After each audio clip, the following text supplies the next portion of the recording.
বছরের পর বছর ধরে আমি প্রচুর ভিডিও বানিয়েছি।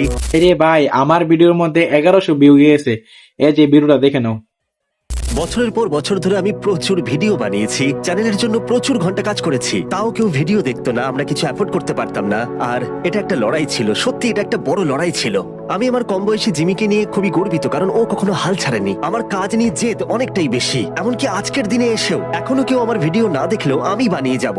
আমি ইউটিউবার হবার সিদ্ধান্ত নিয়েছিলাম, আর সেটা মৃত্যু পর্যন্ত। আমার জীবনে শুধু দুটো দিকই ছিল, হয় আমি ইউটিউবার হব, না হলে আমি মরে যাব।